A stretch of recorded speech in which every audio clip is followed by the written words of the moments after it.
ഇറങ്ങി വാടി, നാട്ടുകാർക്കും വരാ കേട്ടോ. അന്ന് നിങ്ങൾ എന്നെ വല്ല പറഞ്ഞ് ഞാനൊരു പടുവാഴാന്നല്ലയോ? ഈ പടുവാഴ എന്നെ കൊണ്ടുവന്നേക്കെന്നറിയാമോ? അത് കാണിച്ചു വിടാ.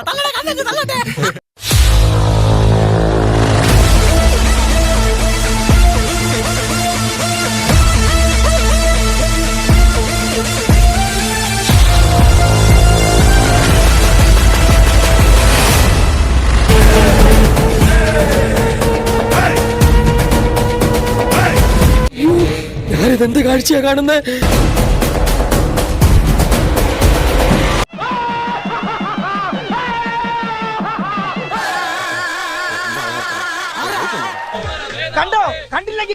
വീണ്ടും ചരിത്രം കുറിച്ച് എമ്പുരാൻ റിലീസായി 48 മണിക്കൂർ തികയുന്നതിന് മുൻപ് തന്നെ 100 കോടി ക്ലബിൽ ഇടം നേടിയിരിക്കുകയാണ് ചിത്രം.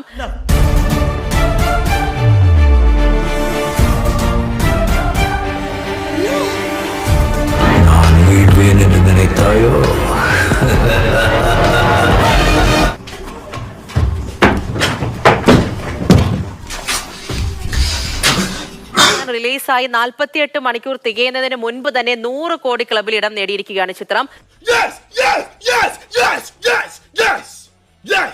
മോഹൻലാൽ തന്നെയാണ് ഈ ചരിത്ര നേട്ടം അറിയിച്ചിരിക്കുന്നത്.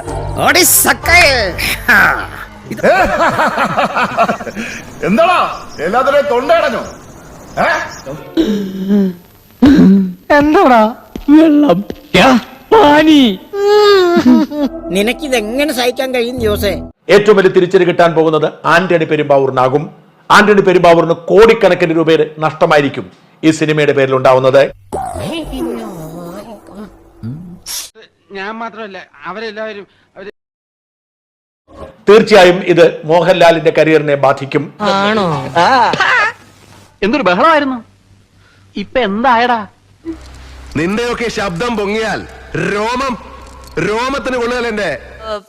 വലിയ പ്രതീക്ഷയോടുകൂടി റിലീസായ ഒരു ചിത്രം. തലേ ദിവസം തന്നെ നമ്മൾ 50 കോടി നേട്ടത്തെക്കുറിച്ചൊക്കെ പറഞ്ഞിട്ടുണ്ടായിരുന്നു. 48 മണിക്കൂർ തികയുന്നതിന് മുൻപായിട്ട് 100 കോടി ക്ലബിൽ ഇടം പിടിച്ചിരിക്കുന്നു എന്ന് പറയുമ്പോൾ ഈ കളി ഞാൻ ജയിക്കാൻ വേണ്ടി മാത്രം കളിക്കുന്നതാണ്. നേതാജി ക്ലബ് പുരോഗതിയെ കുതിച്ചുകൊണ്ടിരിക്കുകയാണ്.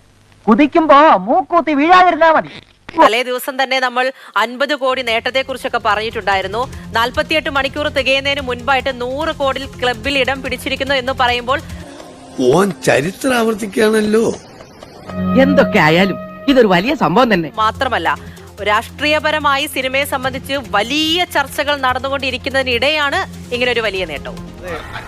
എന്തായാലും സമ്മതിക്കണം, നീ മരണമാസാടാ. സിനിമ ഇഷ്ടപ്പെടുന്നവർ അത് കാണും. അത് ഏതൊക്കെ രാഷ്ട്രീയ വിവാദങ്ങൾ അനുകൂലിച്ചോ പ്രതികൂലിച്ചോ ഒക്കെ ഉണ്ടെങ്കിലും ചർച്ചകൾ ഒരു ഭാഗത്ത് നടക്കും. സിനിമ ഇഷ്ടപ്പെടുന്നവർ ഒരു ഭാഗത്ത് പോയി തിയേറ്ററുകളിൽ പോയി കാണും എന്നതിന്റെ ഏറ്റവും വലിയ ഉദാഹരണം കൂടിയാണ് എമ്പുരാന്റെ ഈ നേട്ടം.